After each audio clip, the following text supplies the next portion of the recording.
Jayson and Stacey just did 2 sessions over there for me, so they're kind of on the run, but they'll catch their breath and do one more. We very often give, or our students participate in national surveys of all kinds. And some of the results we see in our departments, but some of them, we rely on Jayson to give us that information. And so I always think it's interesting to see what our students say about us. So student satisfaction inventory or the CIRP, it's always interesting to see what their perceptions of us are. And so Jayson is going to kind of crunch some of those numbers for us and give us an idea of what they think. Okay, so we'll get started. We let me explain to you what it is we're going to be looking at, and just basically our strategy for getting this data, so you kind of are aware of how this fits in the bigger picture. And then we'll just kind of run through the data, and if you have questions as we go, then feel free to stop us and ask them. But this is an instrument that we do every 3 years. We've got some slides that actually talk about that in a second. But it's called the Student Satisfaction Inventory. It's one of 3 instruments that we do on a regular basis. We used to do this every year. It's part of a project with UCLA. Basically, they had a group of CCCU schools that participated together, and so we could get benchmark scores off of each other with this particular instrument. And then Nessie came, and then SERP was a part of it as well, because UCLA actually does the SERP. And we were getting this data every year, and it was the same sort of information, but we're spending a lot of money on it. So about 15 years ago, we made the decision to just break those up, and every 3 years we would do the SSI, then maybe the next year we would do Nessie, and then the next year we would do SERP, and we just keep this rotation going. So every 3 years we're looking at SSI data, because then we'd notice things changing, but would be more fiscally responsible. So that's what we started doing.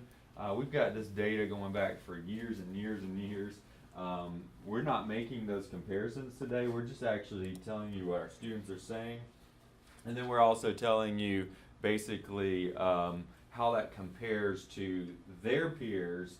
And then in this particular case today, we're really just talking about the national set of peers of students who are also engaged in 4-year institutions. So just basically the way that Noel Levitt's works is there's this really long survey that has a bunch of questions that aren't necessarily focused for the students themselves, but they can be grouped into subscales, and those are presented back to us.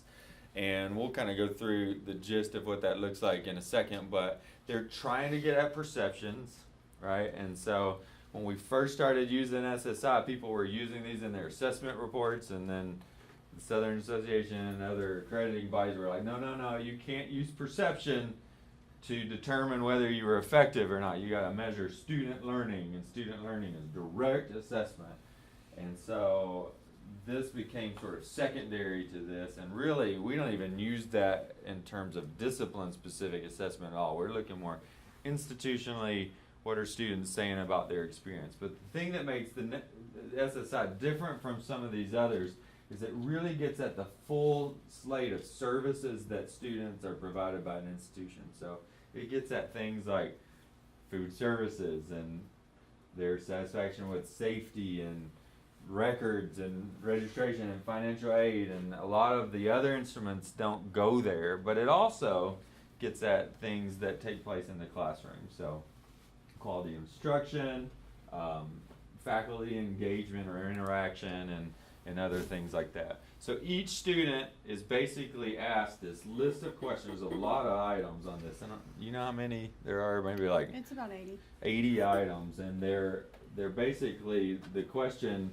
you saw on the previous screen, sort of how it looked to them. But basically for each question, the student says, how important is this to them on a 7-point rating scale, 1 being not important at all, and 7 being really, really important. They have different scale than that, but that's my version of it. And then how satisfied are they with the same question?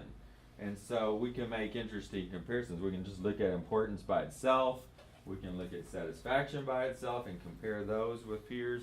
But then we can also see sort of this thing they call the performance gap, and that is, how are we doing at actually meeting their expectations? And so you'll see in some situations we're overproducing, basically, so they're not, the item is not as important as they are satisfied. And so I guess that's a good place to be. It's really interesting to look at those, and we will.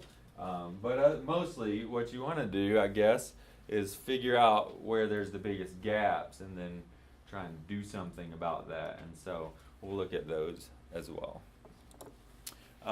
So Stacey will kind of run through the basic, what we found in terms of demographics, and go ahead. Okay. So we administered this in the spring. They had about a month and a half to take it between January and March, and it goes out to all traditional undergraduate students at all levels. So like with Nessie, we only do the freshmen and the seniors. With the SSI, we do all traditional undergrads. And we had a response rate this year of 29%. So if you're familiar at all with online surveys, because we do this completely online, you want at least a response rate of about 20%, and so we were really happy with our 29% response rate, which gave us about 900 students that completed it. And to give you an idea, about our 3 years ago when we did it, we had a 14% response rate, so we were like ecstatic about our 29% response rate. So just to give you kind of an overview of the demographics, the response was actually pretty representative of the population. I mean, there are a few numbers that are off, but for the most part, it was highly representative, which is what we want for this type of survey. And so we had about 70% female, 30% male, and it's typical to have more females fill something out. That's just typical. And most of our population is the 24 and younger, because it's traditional students, so it's your traditional age population. Our ethnicity was 81% white. It really mirrors kind of the ethnicity of our campus overall.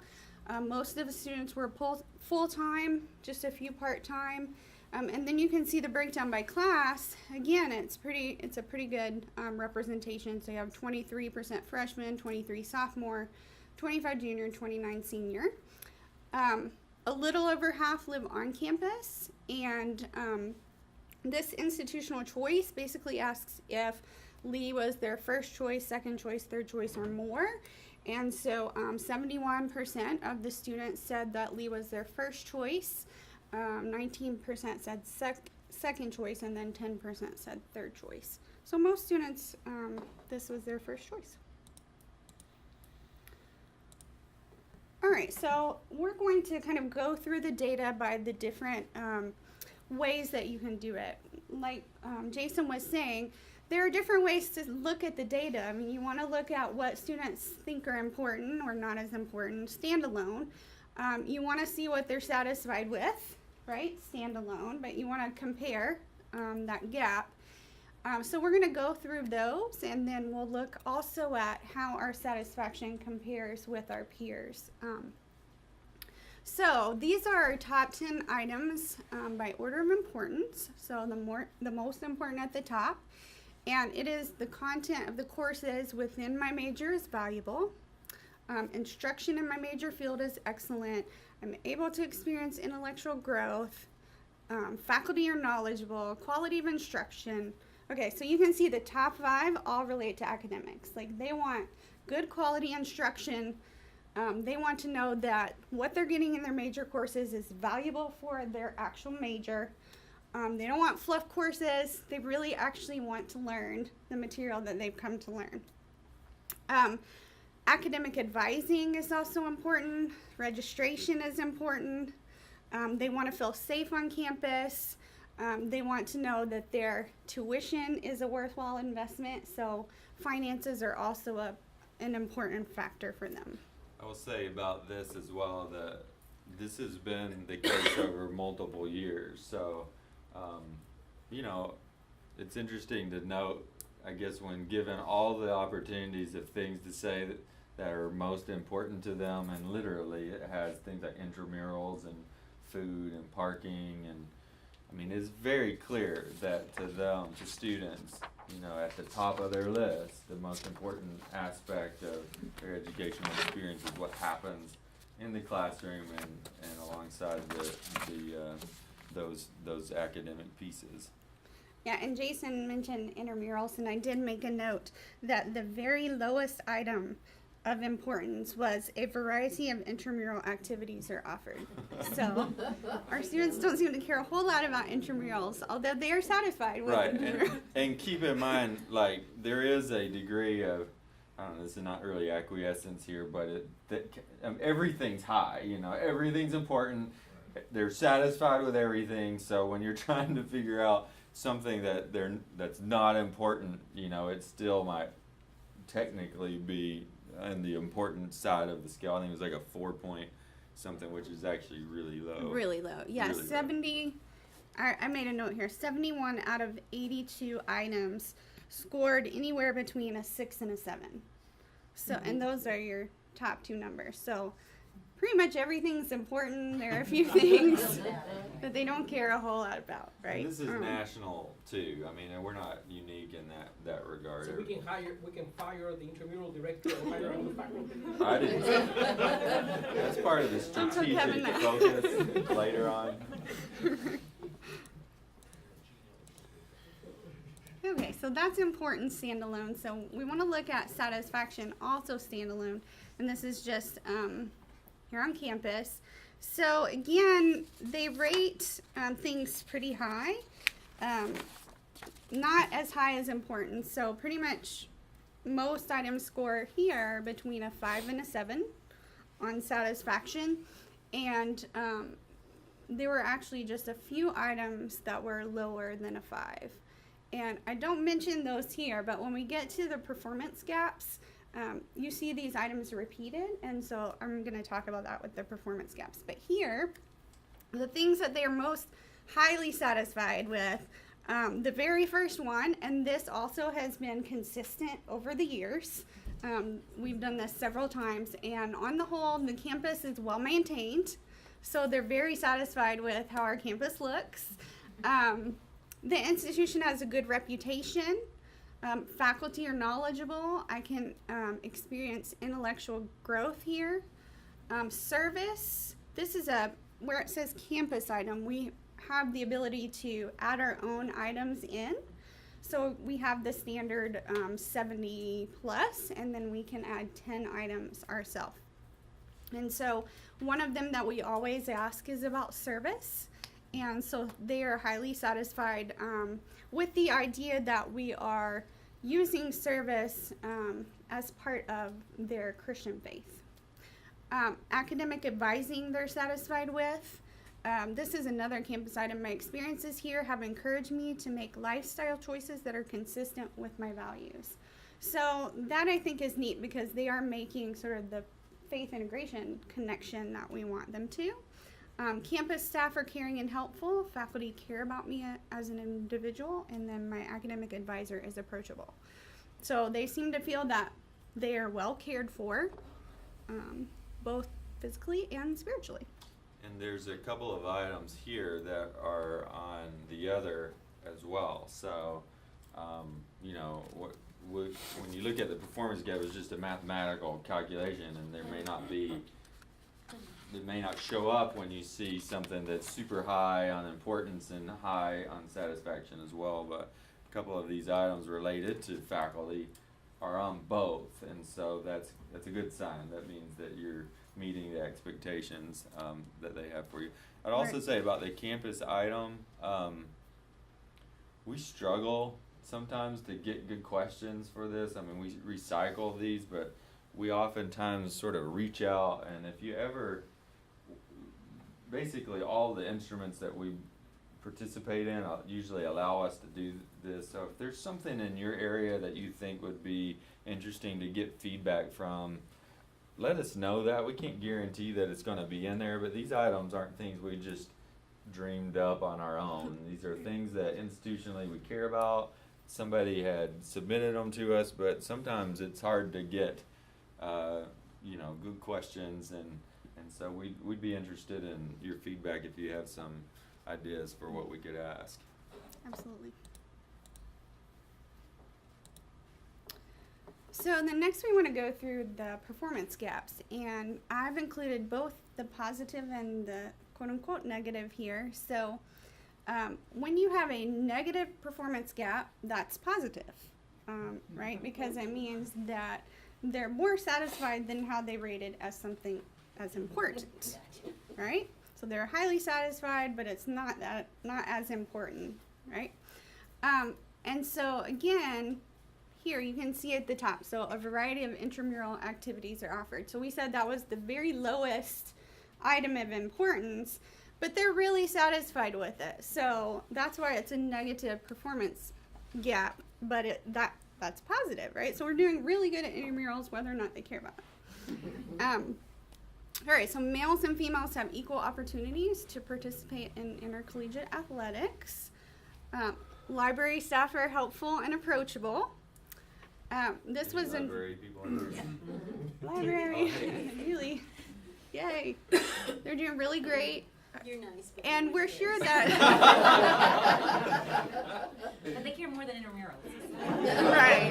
right. It's a Quite bit small. more, actually. It's a small negative performance gap, so not a whole lot of difference. This is another campus item we put on there. This is the Hotspot app is useful for tracking athletic events. So that was one of the questions that somebody asked us to put in there to see if that was being utilized. The student handbook provides helpful information. Bookstore staff are helpful. Intercollegiate athletic games on campus are fun to attend. So anyway, you're seeing one thing that really stood out was kind of the athletics. One, it's that it's somewhat important, but not as important as academics to students, and yet they're satisfied with their with the athletics that are offered for both males and females. And I will also say that part of the reason that's in there quite a bit is because this is a matter of question institutionally. So like the campus item, if you see down below, and the thing with the hotspot, these we've noticed before, both in terms of attendance at games and engagement in intercollegiate athletics among the student body, that it's lower than maybe it should be, or that the individuals in those areas would like. And so we're sort of asking the question to see if that's true, and so we're finding that it is, but they don't also, maybe it's because they don't care as much about it, but they're satisfied with it, or they're more satisfied with it than they care. So again, it's just we're talking about the whole population, and there may be certain aspects of the student body this is really important to, particularly if you play athletics, it would be. So anyway, we asked for this, and we got these results. They're interesting to us, but yeah. Performance gap number 54, bookstores. Importance 593, satisfaction 540. Supposed to be 0.40, 0.4. Yeah, that's right. That's Okay, wrong. it's probably me. Just copied and pasted. Yeah, that's right, 0.4. It would have been higher. All right, so moving on, these are our highest performance gaps. So when we have, Let me just look at Something misspelled. sorry, The grammar was perfect. It's just funny what different people. Okay. different perspectives. Different perspectives. So these would be considered negative because they're our highest performance gaps, meaning that they rate something as really important or a higher importance scale than the satisfaction scale. Okay, so This one is also, the top one is also consistent over the years. And so it is the amount of student parking space on campus is adequate. This is always the very worst one. Literally, every time that we do this, we're always like, oh, parking again.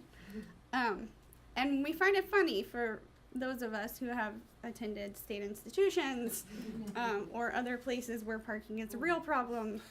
But, you know, it's important to understand student concerns. So they perceive, right? It's about perception. They perceive parking as a big problem. The second one, which is also consistent over the years, there is an adequate selection of food available in the cafeteria. So, as Dr. Khan was mentioning, we have data to support this idea of the overhaul of the cafeteria because it has been perceived as a legitimate student concern.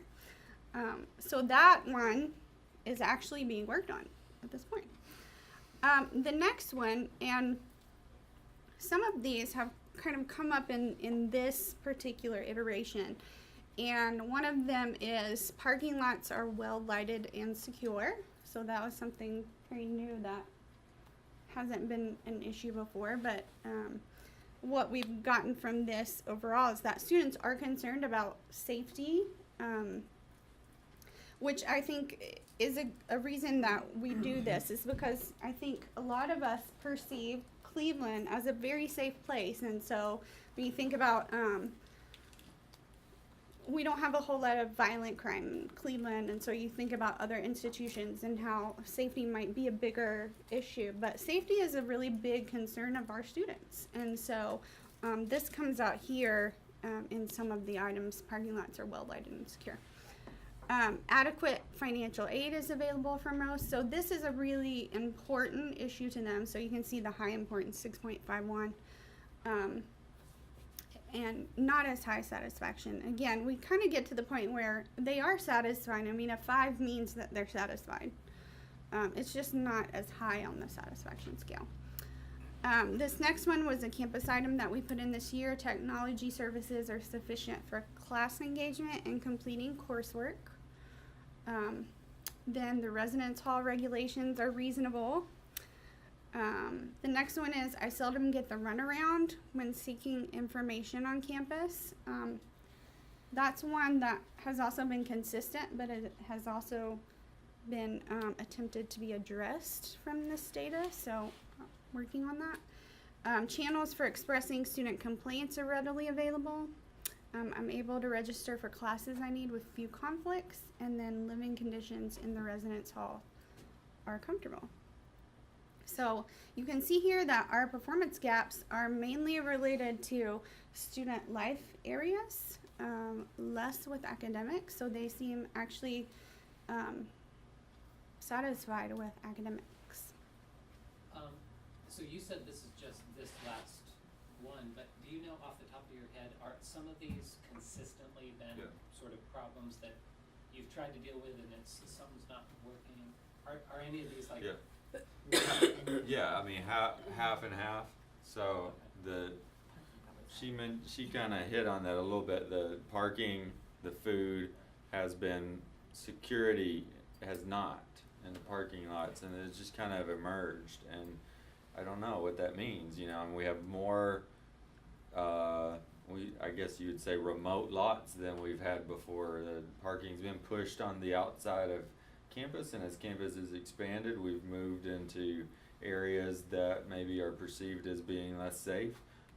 There have been in the last year some thefts, mostly taking place in cars, and so mostly at night, and so that obviously can give a sense of for students that it's not a safe place. But as Stacey was talking about, I mean, compared to peer institutions, this is a completely different story, but our students, their perception is what they live today, and so I think, you know, item 21 is always interesting, and we got a slide later, but you could argue, well, everybody's unhappy with parking, and that's true. It is the lowest score for everybody, you know, and you can see in the national comparisons, but our gap is much larger than the gaps in other areas. So, you know, that doesn't exactly hold true when you go through it. So, the runaround question is another one of those that we keep seeing. We tried to handle that with QEP's things, and we thought, you know, being better in terms of streamlined in our processes and utilizing technology better would solve that. It's such a generic question. It's kind of hard to know. What do you mean, the runaround? On the flip side, it's kind of a similar response, but it's not a repeated problem. On 74, we threw that in there thinking we'd be good there because we've made so much headway there, and it shows up as a negative gap. Now, my first thought is, well, that's a bad question, because what does it mean? What are they unhappy with? Their Netflix speed? You know, but that has nothing to do with class engagement and coursework. But I don't know what they mean by that, and we had so much in that question that now we're going to have to dig down and see. So, so your question was about how many of these things are sort of repeated. Definitely parking, definitely food, definitely the runaround. You know, parking, I don't know what we're going to do about that. We're just, you know, the food, we're working on it. The runaround, I think institutionally we have to continue talking about this. What does that mean? Where are they getting the runaround? And then what can we do about it? Is this in student services, like records, financial aid? We've talked about being in silos a lot, you know, where they go to records and say, hey, I'd like to change my major. Oh, you can't do that. You have to go to calling and career. And that isn't obvious to a student. They think they should go to records. We hear all the time, and I'm no longer responsible for records, but when I was, I can't tell you how common it is for people to go to the registrar's office, which is actually physically separated from the records, and say, hey, I was told to come see the registrar. What do you need? I need to drop a class. Well, they need to go to records. So to that student, they feel like they just got sent to the wrong place, even though the registrar oversees records. So these are common sort of things that keep repeating, but the vagueness of the question makes it difficult for us to actually figure out what they're talking about. The best way to handle that then is to go and do focus groups. You know, what do you think students mean when they say they're getting the runaround? Where are they getting the runaround? And then see if we can create, you know, processes that improve that. Yep. Have you ever thought about doing interviews with students? They taking the ones who scored lowest, the ones who scored highest on that particular item, and interviewing them and getting kind of a qualitative angle on the Yeah, and that's what we need to do next is just good qualitative research. It doesn't have to be the same students, but just pulling students in and asking them what they think they mean, what they think is meant by this. And we've done that with our strategic planning processes when we're trying to gather data in the environmental scan stage, but we just haven't, you know, most of the time it has to do with the siloed nature of student services. That's what we're hearing. Those are the things we've been trying to address so people don't go to records to get their major changed. But I mean, I won't ask you to raise your hand, but I mean, how many of you in here know that you should send them to calling and career to get their major changed? So, well, calling and career knows. You right. But you know, we may be the problem, you know, because we don't know who does what, and so we can fix those things by knowing about them. And so certainly we've got to go and get better qualitative data to support this quantitative.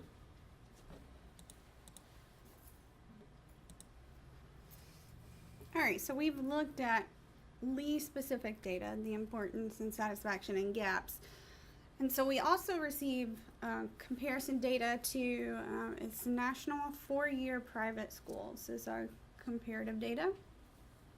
And so it looks at satisfaction, the difference in satisfaction numbers, and the statistical significance is what is important, right? So most of you know 1 star is going to be at the 0.05, 2 star at the 0.01, and 3 star at the 0.001.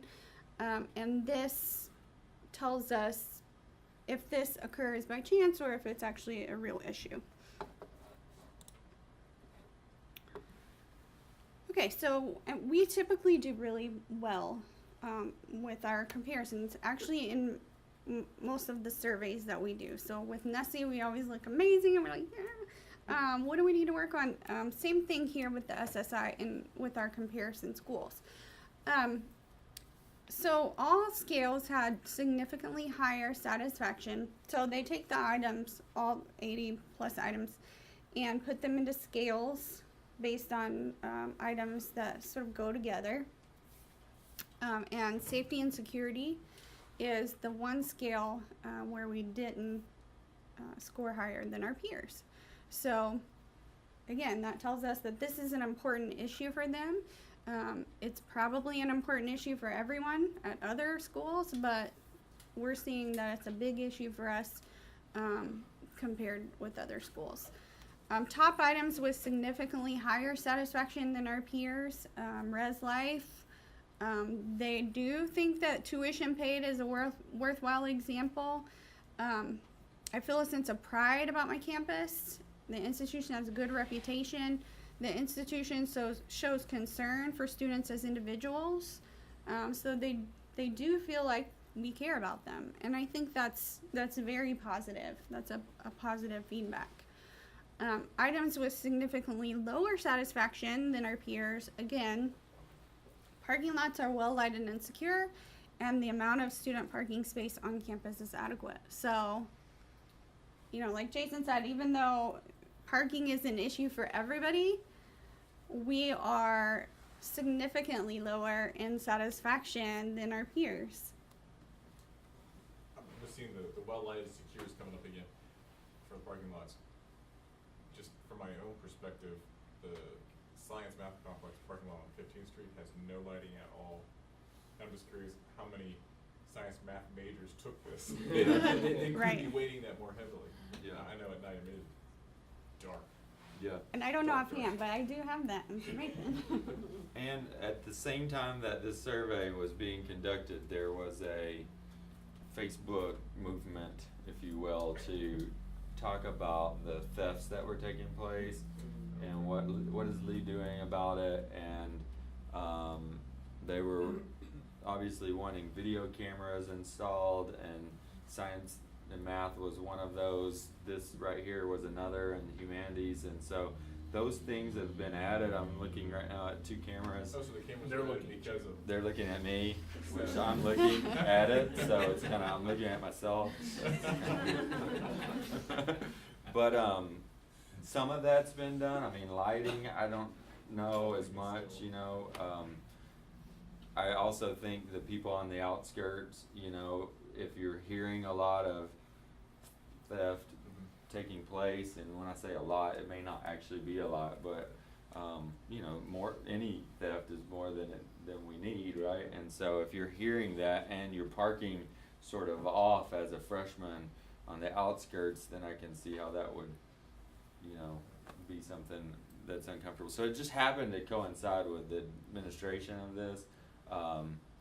I think that the video cameras help resolve some things. I also think they caught some chief offenders, maybe local, or someone who was, maybe it was a group of people who were sort of repeat offenders of our particular areas, and so I think that calmed as well a little bit later. So it may just disappear as an issue, but certainly something we shouldn't ignore. I mean, we need to. I think the Take it majority of seriously. those will be surprised about the number of cameras that we have on campus. Right. About the security, I was surprised. I mean, it's like, wow, I mean, they see every movement of almost everybody in campus. If you have no idea about what I'm talking about, go to the Yeah, security. and that's relatively new. So that's happened in the last year, but mostly they're focused on parking lots, and you know we also have some on key entrances, and you know we have things happen still, so we've got to have that backup. But the students may not notice it. You walk Yeah, by. I was and you surprised, for don't see the example, the camera. number of cameras they have now on almost every parking lot. Yeah. And they can actually see every parking lot in campus now. Yeah. But I'd just like to throw out, just for comparison, my daughter teaches at Georgia State, and they had 7 armed robberies in the library.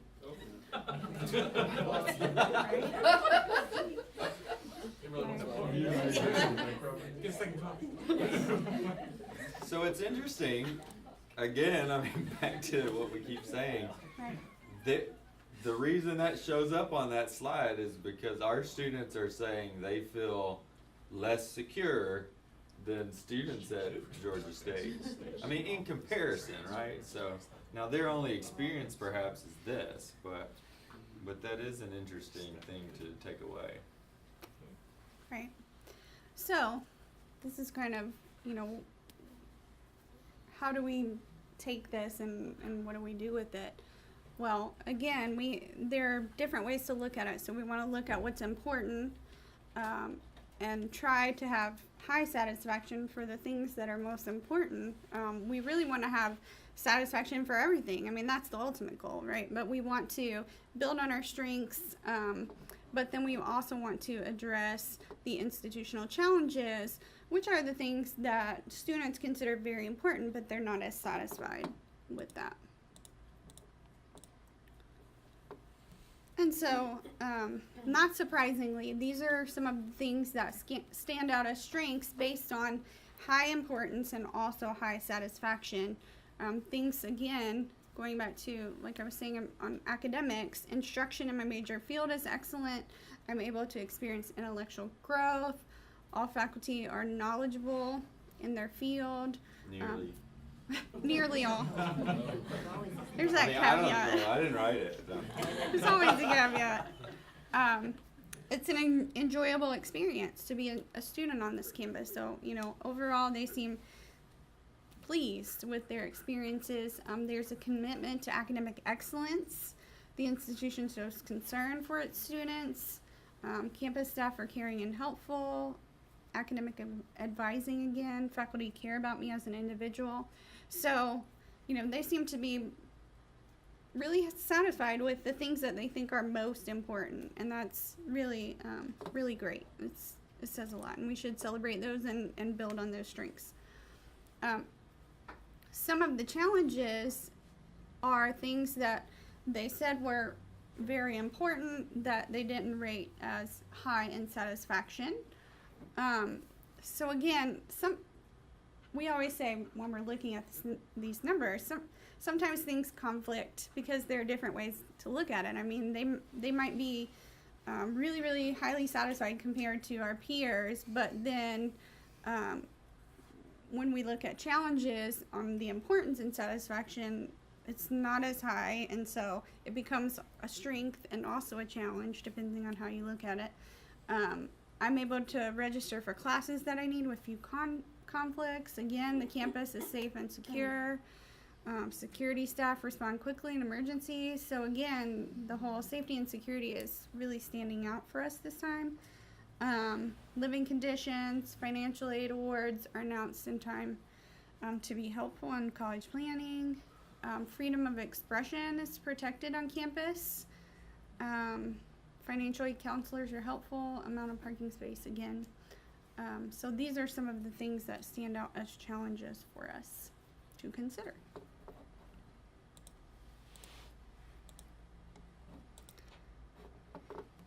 So at the very end of the survey, they ask a few quote-unquote summary questions. And they ask how satisfied they are with their experience overall. So taking it all in, you've answered specifically about all these 80 items, taking it all in, how satisfied are you with your experience here?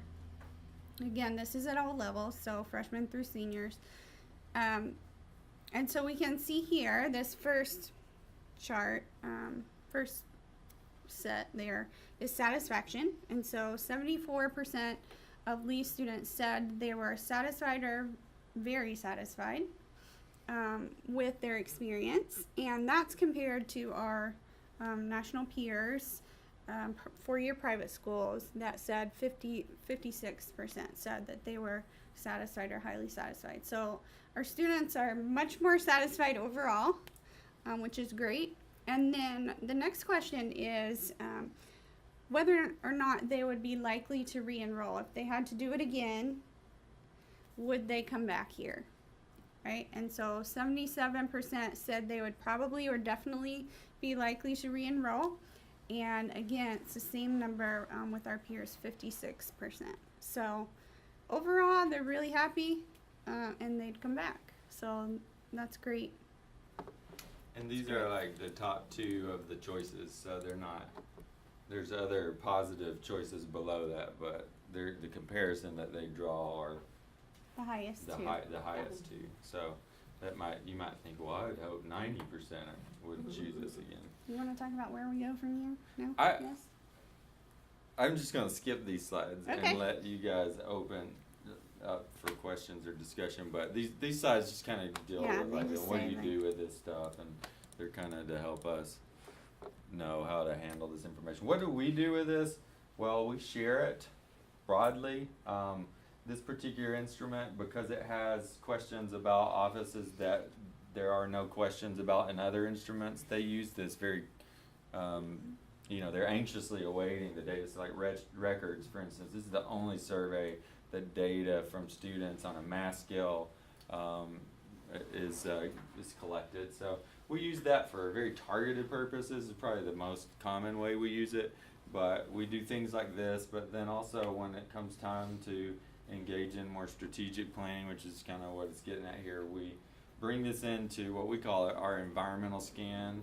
It's usually like a booklet about this thick of data on Lee, and then we go through that and try and pull out, the key information that then we can sit down with and start using for, talking about future strategies and goals and things. So it's great for us to have this sort of recurring cycle of collecting data, and so we use that for those purposes as well. Yes?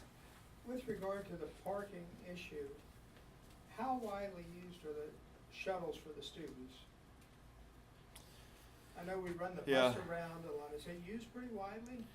I wouldn't have a way of gauging that any better than you guys. So I think it depends on the time of day. It depends on the weather, if it's raining or not. But it is, I have heard from students that they would use it more if they could count on it. And so I think part of that problem is there's only been one historically. I think they're starting to add others, but that's an issue if you don't know where the shuttle is and it takes it 20 minutes to get back to you. Then that's not very useful if you're trying to get from Battle of Bannon to School of Religion. So I think they're used, but the degree to which we offer sort of multiple buses or just don't have some sort of schedule that they can count on minimizes its effectiveness.